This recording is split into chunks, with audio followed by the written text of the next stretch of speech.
마지막 부분, 결론적인 것을 함께 나누겠습니다.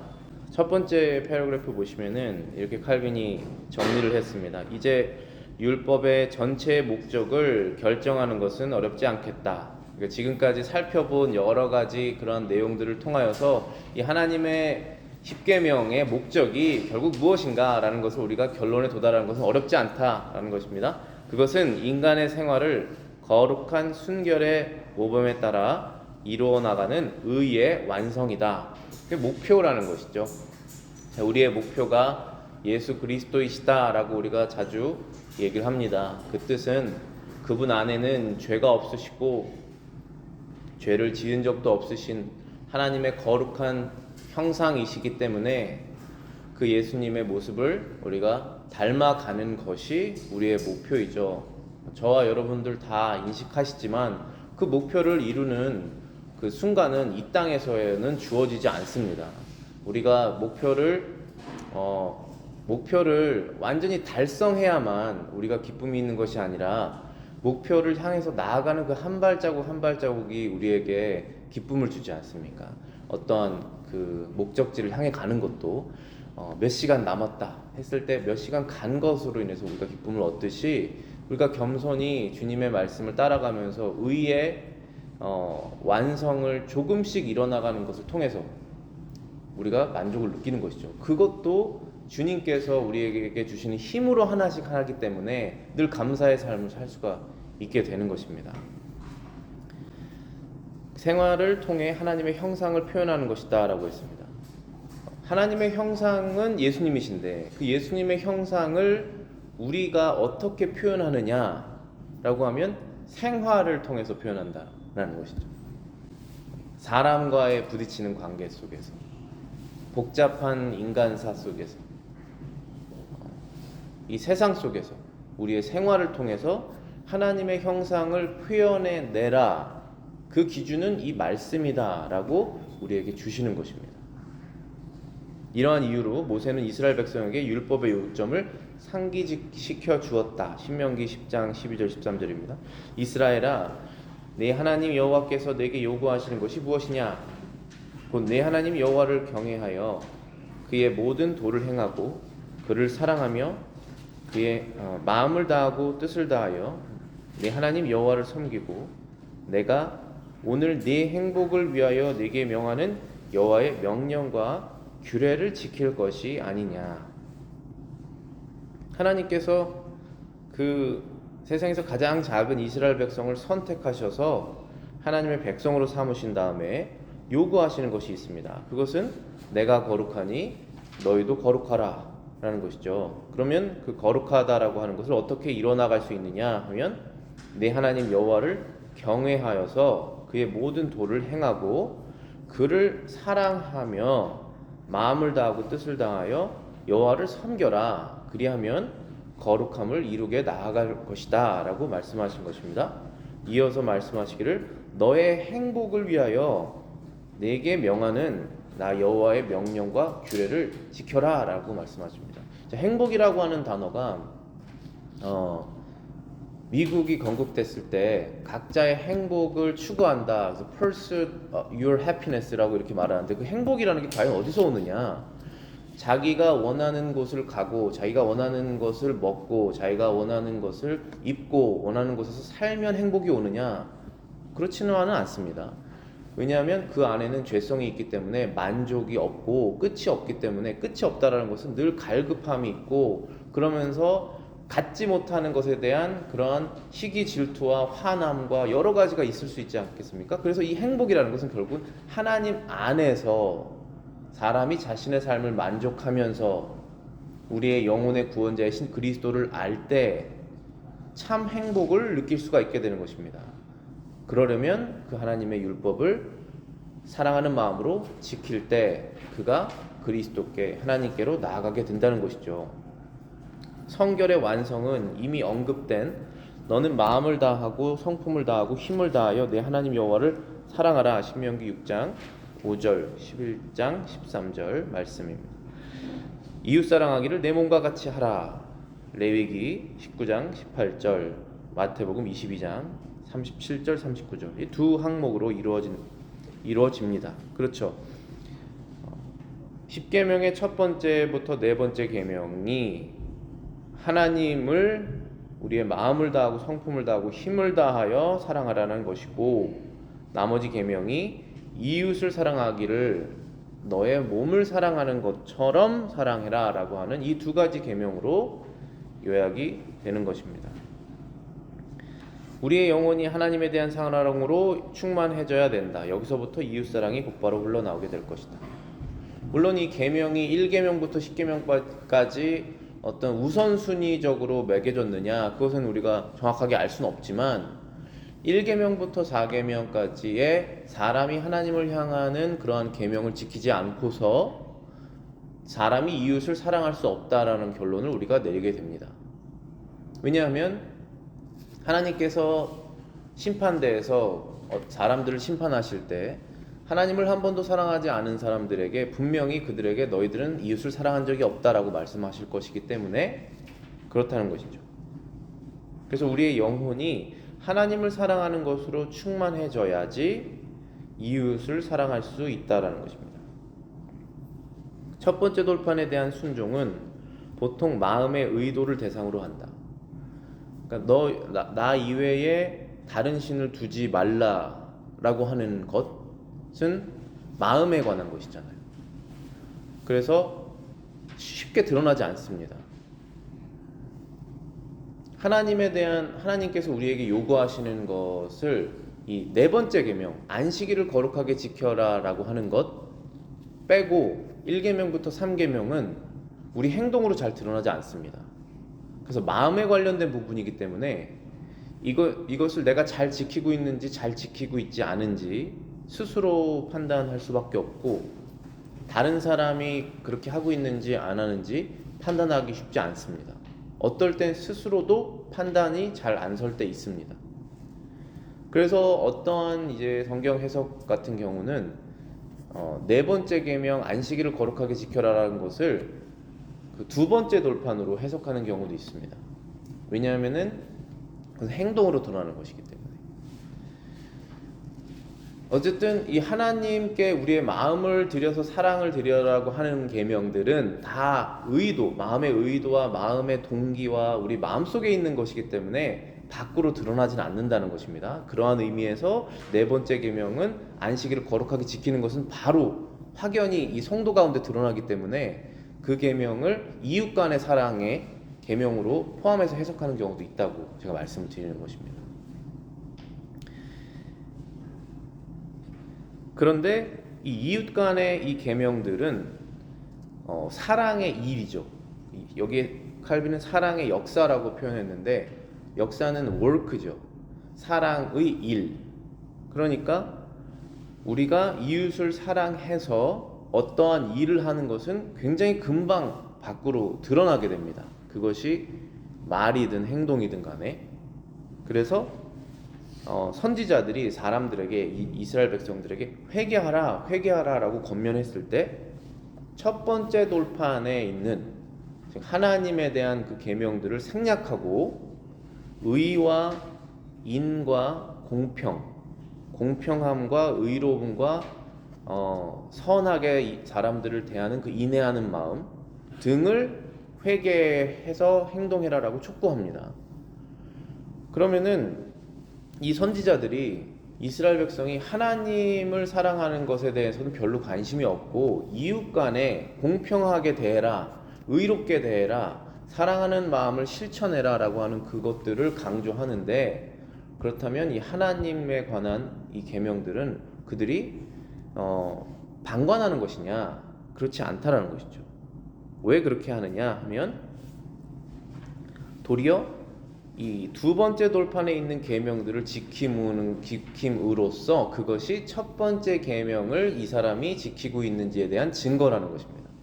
제가 초반에도 조금 전에도 말씀드렸지만 사람이 하나님을 어떻게 생각하고 있는지, 한 사람이 하나님을 얼만큼 사랑하고 있는지, 얼만큼 경외하는지, 얼만큼 우선순위로 생각하고 있는지는 잘 드러나지가 않습니다. 자기 자신도 어떨 땐 잘 모른다는 것이죠. 그런데 나의 행동, 내가 하나님을 사랑함으로 인해서 다른 이웃에게 행동하는 그것을 통해서 내가 하나님을 얼마나 사랑했는지 사랑하지 않았는지가 드러난다는 것이죠. 그래서 선지자들이 의를 행하라, 인애를 베풀어라, 공평하게 대해라 이웃을 라고 그렇게 회개를 촉구하는 이유는 그들이 그것을 안 했다는 것을 깨달아서 내가 하나님을 온 힘을 다해서 사랑하지 않았구나 라는 것을 깨닫기 위해서 그렇게 말했다는 것이죠.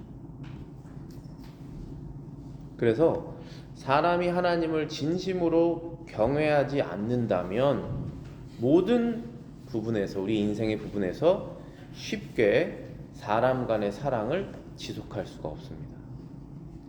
그렇기 때문에 하나님에 대한 경건의 증거로 내가 이웃을 사랑하는 것, 사랑하는 행동을, 사랑하는 일을 했는지 하지 않았는지로 증거로 삼을 수 있다라는 것입니다. 로마서 13장 8절입니다. 남을 사랑하는 자는 율법을 다 이루었느니라. 구약의 율법들, 신약의 율법들, 성경의 율법들이 하나님 사랑과 이웃 사랑을 요하게 된다는 것인데 남을 사랑하는 자는 율법을 다 이루었다라고. 그럼 하나님 사랑은 어디 있습니까? 여기 포함되어 있다는 것이죠. 하나님을 사랑하지 않고 남을 사랑할 수 없다는 것입니다. 남을 사랑했다면 진정으로 그는 하나님을 사랑했기 때문에 그렇게 했다는 것이죠. 그래서 율법을 이뤘다는 것이죠. 마가복음 7장 12절입니다. 무엇이든지 남에게 대접을 받고자 하는 대로 너희도 남을 대접하라. 이것이 율법이요 선지자니라. 골든 룰이죠. 남이 나에게 대접하는 것, 무엇인지 남에게 대접받고자 하는 대로 너희도 남을 대접하라. 골든 룰이라고 그러지 않습니까? 모든 어떤 종교를 믿는 사람이라도 이 율법의 말씀을 부정할 수 있는 사람은 없죠. 우리가 다른 사람에게 화나는 이유는 나는 그렇게 했는데 당신은 나에게 하지 않았다, 이런 것 때문에 화나는 것 아니겠습니까?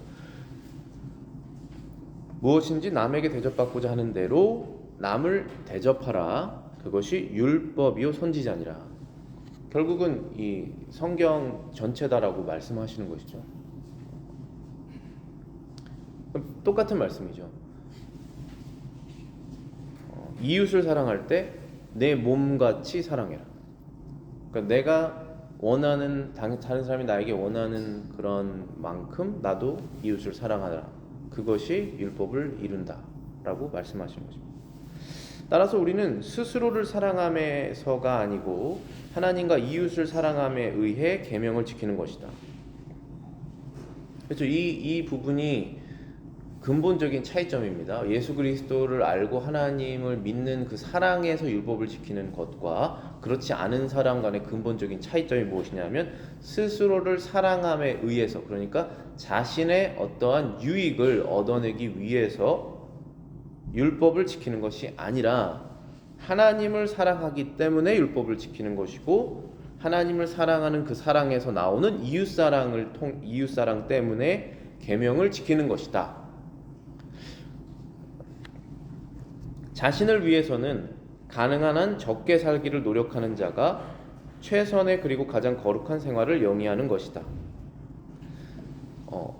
그 네 번째 계명인 안식일을 거룩하게 지켜라라고 하는 계명을 이웃 간의 계명으로 포함해서 해석하는 그 이유가 그러한 해석이 있거든요. 왜 그러냐면은 안식일을 우리가 거룩하게 지키면서 생활을 하는 것이 이웃에게 그 삶이 드러나지 않습니까? 그래서 이 안식일을 내가 거룩하게 지켜서 이 안식일을 위해서 내 모든 일들을 다 맞춰놔야겠다, 그리고 그때 나가서 이렇게 예배하고 이렇게 시간을 보내야겠다라고 하는 그러한 결정들과 행동들, 계획들, 그런 것들을 왜 하느냐 했을 때 나의 유익을 위해서 하는 것이 분명히 있죠. 왜냐하면 우리가 그 계명을 지키면 유익을 얻습니다. 우리의 행복을 위해서, 말씀하신 것처럼 내가 오늘 내 행복을 위해서 명하는 여호와의 계명을 지켜라. 그러니까 반드시 행복이 따라옵니다. 안식일을 거룩하게 지키는 사람들과 그의 가정에는. 그런데 그 계명을 지키는 그 사람의 동기는 하나님을 사랑하는 마음에서 지킨다는 것이죠. 그리고 이웃을 사랑하는 마음에서 그 계명을 지킨다는 것입니다. 그렇기 때문에 그 안식일의 계명을 이웃 간의 계명으로 포함해서 해석하는 경우도 있다는 것입니다. 왜냐하면 여러분들이 안식일을 거룩하게 지키지 않게 되면 여러분들 당연히 그 하나님의 주신 행복으로부터 떨어져 나가는 것이 당연하지만 여러분으로 인해서 다른 사람이 손해를 보게 되거든요. 영적으로. 그렇기 때문에 하나님 사랑, 이웃 사랑을 먼저 가지고 그 계명을 지키는 것이 맞다라는 것이죠. 자신만을 위해서 살고 전심하는 자와 자신의 유익만을 생각하고 추구하는 자보다 더 악하고 부정되게 사는 사람은 없다는 것이 매우 분명하다. 그래서 이 계명들은 하나님 사랑과 이웃 사랑으로 완성될 수 있다는 것입니다. 참으로 주님께서는 우리가 얼마나 깊이 이웃을 사랑해야 하는가를 나타내시기 위해 자신에 대한 사랑에 의해 측정하게 하셨는데 그 이유는 자기 자신을 사랑하는 것보다 더 강하고 힘있는 감정은 없기 때문이다. 그러니까 예수님께서 우리가 얼마나 깊이 이웃을 사랑해야 하는가를 알려주시기 위해서 측정 값을 정해놓으신 거예요. 이만큼 해라라고 하는 그 측정 값을. 근데 그것이 자기 자신을 사랑하는 마음으로 측정 값을 정해놓으셨다는 거죠. 그 이유는 세상 누구든지 간에 자기 자신을 사랑하는 것보다 더 강하고 힘있는 감정은 없기 때문이다 라는 것입니다. 그래서 우리가 뭐 이런 거 있습니다. 그 어떤 상담에서, 인본주의적인 상담에서 당신은 당신을 너무 덜 사랑한다, 당신은 당신을 사랑하는 법을 모른다, 그래서 이러한 문제에 빠졌고 늘 괴로워한다. 사실 그렇지 않습니다. 거짓입니다. 그 사람은 자기 자신을 가장 사랑합니다. 자기 자신을 사랑하는 법을 배워야 될 사람은 없어요. 그러니까 자기 연민에 빠진 것은, 자기 연민이 있지 않습니까? 사람이 자기 연민에 빠져 있는 상황은 자기 자신은 이 정도의 대접을 받아야 된다고 생각하는데, 내가 생각하는 나의 사랑의 기준은, 내가 사랑받아야 되는 기준은 여기인데 다른 사람들은 날 요만큼 사랑한다. 그래서 연민에 빠지는 것이거든요. 그러니까 세상 어떠한 사람도 자기 자신을 사랑하는 감정을 더 배워야 되는 사람은 없습니다. 그렇지 않으면 이 계명이 무의미해지는 것이거든요. 너가 너 자신을 사랑하는 만큼 다른 사람을 사랑해라라고 말씀하셨기 때문에 그 사람, 모든 사람은 다 자기 자신을 사랑하는 것이 기본적으로 강하다라고 말하는, 여기 칼빈에서는 그것보다 더 강하고 힘있는 감정은 없다는 것입니다. 그렇게 강하고 힘있는 감정이 있는데 뭘 더 배워야 됩니까? 저희들이 그 감정만큼 다른 사람을 사랑하는 것입니다. 그러므로 만약 우리가 사랑을 올바로 행하려면 먼저 우리의 눈을 인간을 향해서는 안 된다. 자, 여기에서 우리가 굉장한 교훈을 얻을 수가 있습니다. 자, 그러면 하나님께서 우리에게 원하시는 것이 이웃을 나의 몸처럼 사랑하는 것을 원하시는데 나는 그게 안 된다는 것이죠. 그래서 우리가 주님께 나아가는 것이지 않습니까? 그런데 여기에서 이 교훈을 우리가 이해한다면 어떻게 기도해야 되는지 우리가 알 수가 있습니다. 그러니까 이해를 한다면 다 반드시 자연스럽게 그 감정이 생긴다는 것이 아닙니다.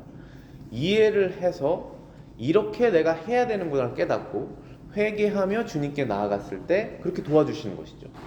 조금 전에 말씀드린 것처럼 나는 나를 사랑하지 못한다, 그래서 남을 사랑하지 못한다, 이건 거짓이거든요.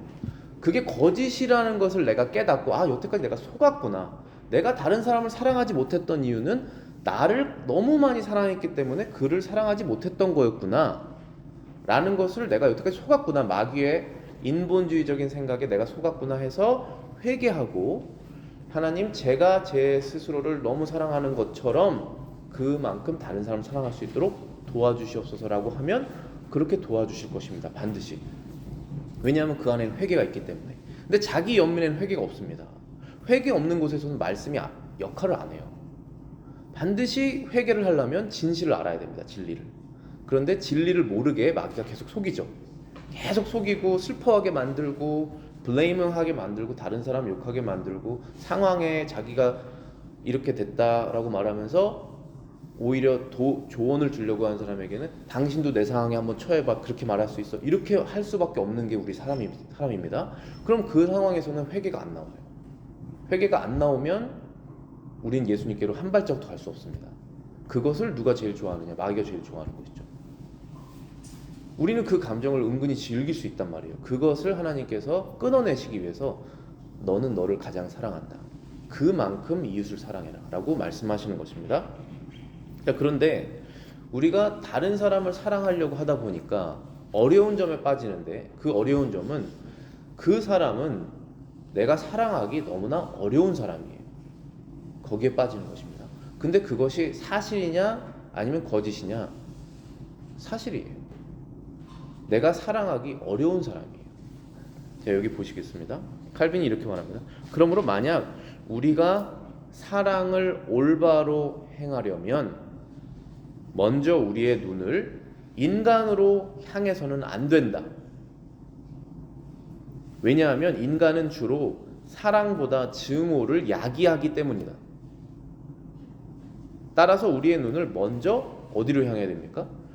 하나님께로 향해야 된다. 자, 여러분들이 사랑할 수 없는 사람이 있다면 그것은 당연한 거예요. 왜냐하면 그 사람은 내가 사랑하는 점을 찾기보다는 증오하는 점, 미워하는 점을 찾기 쉬운 그런 사람입니다. 그런데 그 사람 안에서 내가 그 사람에게 먼저 시선을 돌리면 내가 사랑할 수가 없습니다. 그런데 먼저 우리의 시선을 하나님께로 향한다면 그분은 우리의 사랑을 받으시기에 마땅하신 분이시죠. 그분 안에서 우리가 사랑을 충만하게 얻고 그 충만한 사랑으로 사랑할 수 없는 사람을 사랑할 수 있게 된다는 것입니다.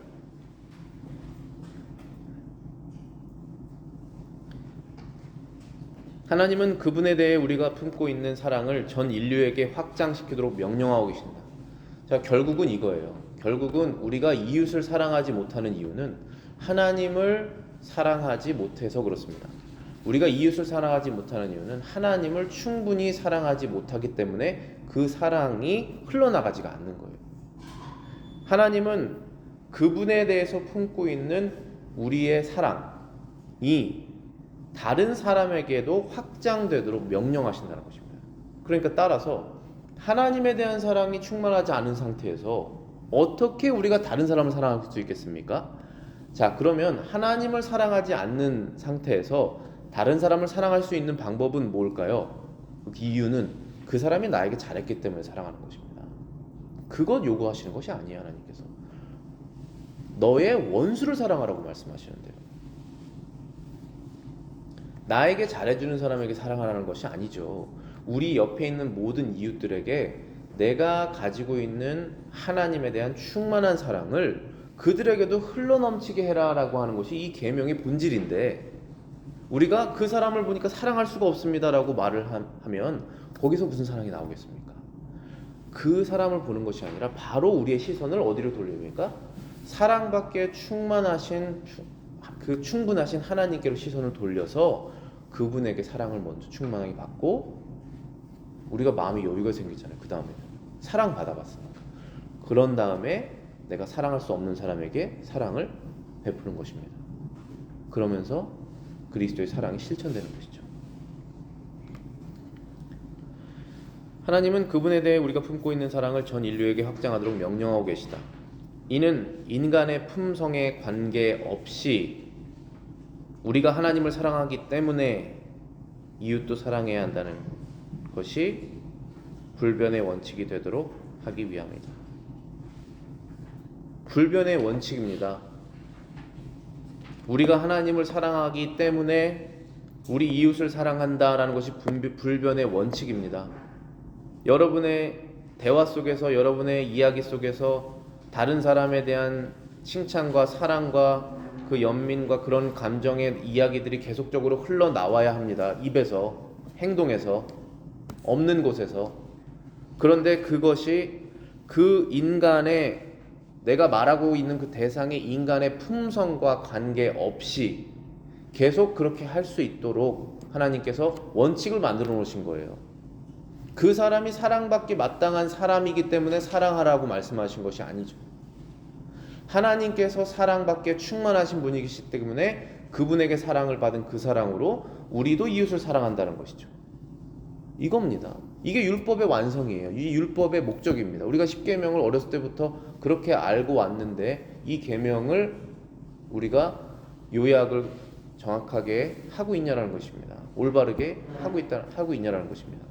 하고 있냐 하고 있지 않냐라는 것은 내가 이웃을 사랑하고 있느냐 사랑하고 있지 않느냐에서 드러난다는 것이죠. 그럼 그렇게 안 하고 있는 이유는 하나님에 대한 사랑을 내가 충분히 드리지 못했기 때문에 그렇다고 말씀해 주시는 거예요. 그럼 여기에 이 말씀에 안 걸릴 사람이 어디 있어요? 다 걸려서 넘어지는 것이잖아요. 그때 넘어져서 바로 우리는 주님의 발 앞으로 나아가는 것입니다. 저에게 사랑이 없는 이유는 하나님을 사랑하지 않기 때문입니다. 하나님의 사랑을 주셔서 내가 사랑할 수 없는 사람을 사랑할 수 있게 해주시옵소서. 그러면은 누구에게 혜택이 옵니까? 우리에게 혜택이 오죠. 사랑하지 못할 땐 혜택이 없습니다. 거기에는 불만이 있고 슬픔이 있고 욕하는 것이 있고 화합이 없습니다. 그러나 내가 그것을 포기하고, 미워하는 감정이죠. 그것을 포기하고 하나님을 더 사랑하는 마음으로 그를 사랑한다면 그 혜택은 고스란히 우리에게 오는 것이죠. 그리고 하나님께서 영광을 받으시는 것입니다. 마태복음 5장 44절 45절입니다. 나는 너희에게 이르노니 너희 원수를 사랑하며 너희를 박해하는 자를 위하여 기도하라. 이같이 한즉, 이같이 하면이라는 뜻이죠. 이같이 하면 하늘에 계신 너희 아버지의 아들이 될 것이다. 이는 하나님이 그 해를, 이건 태양입니다. 그 해를 악인과 선인에게 비추어 주시며 비를 의로운 자와 불의한 자에게 내려주십니다. 원수를 사랑하며 너희를 박해하고 미워하는 자들을 위해서 기도하라. 누가 이런 거 할 수 있습니까? 이렇게 하는 사람이 하나님의 아들입니다. 아들들이 되는 것입니다. 우리는 이렇게 할 수 있습니다. 왜 할 수 있습니까? 우리가 못 박은 예수님께서 십자가에서 달리실 때 우리를 위해서 기도하셨습니다. 우리가 하나님 먼저 사랑한 것이 아니라 하나님께서 우리를 먼저 사랑하셨습니다. 그 사랑을 받아봤기 때문에 우리도 할 수 있습니다. 해야 됩니다.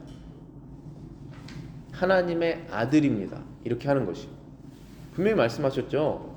원수를 사랑하며 너희를 박해하는 자를 위하여 기도하라. 그렇게 하면 하늘에 계신 너희 아버지의 아들이 될 것이다. 왜냐하면 하나님도 그렇게 하신다 라고 말씀하시는 것이죠. 이 말들은 권고가 아니다. 이것은 명령이다. 그리스도께서 너희가 너희를 사랑하는 자를 사랑하면 무슨 상이 있으리요? 세리도 이같이 아니하느냐라고 말씀하셨습니다. 우리를 사랑하는, 그러니까 이 구절이 너무 중요한 구절이에요. 왜냐하면 이것은 교인과 교회의 정체성을 말씀하고 있는 것입니다. 하나님의 백성과 하나님의 백성이 아닌 사람들, 그리고 하나님의 교회와 하나님의 교회가 아닌 교회를 드러나고 있는 것입니다. 만약에 너희가 너희를 사랑하는 자를 사랑하면 무슨 상이 있으리요? 이것은 세리도 한다. 이 세리라는 것은 그 세금을 걷는 사람을 말하지 않습니까? 근데 항상 성경에서 세리와 이방인이라고 말하면은 예수 그리스도 안에 속하지 않은 사람을 말하잖아요. 하나님의 나라의 백성이 아니라는 것입니다.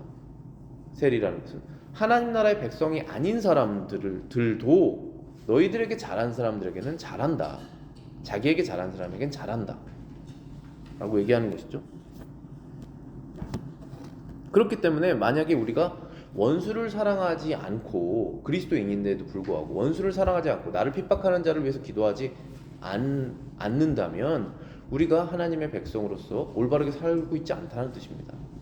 만약에 이 그룹에서 우리에게 잘한 사람들에게만 잘하고 우리에게 미워하는 사람에게 기도하는 그런 분위기와 그런 대화가 형성되지 않는다면 그것은 세속 모임이랑 똑같죠. 그것은 친목 동호회입니다. 그것은 나랑 친한 사람, 나랑 공통 분모가 있는 사람, 나랑 취미가 같은 사람, 나랑 뭐 정치적 의견이 같은 사람이 모여서 그 얘기들을 하는 곳이지, 그것은 하나님의 백성들이 모여서 원수를 사랑하고자 하는 그 예수님께 나아가는 모임은 아니라는 것이죠. 우리가 그런 유혹에 쉽사리 빠질 수 있다는 것입니다.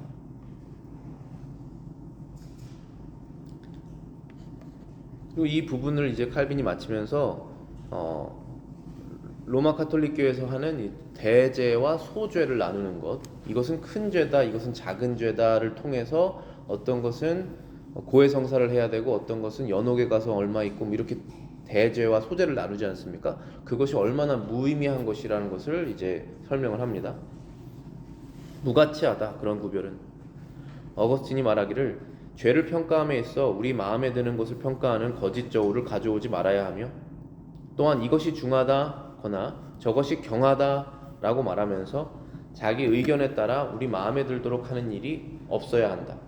오히려 성경이라는 거룩한 저울을 가지고 나와 그 저울로 어느 것이 더 중한 죄인가를 달아보아야 한다. 아니다. 저울로 달아보아서도 안 된다.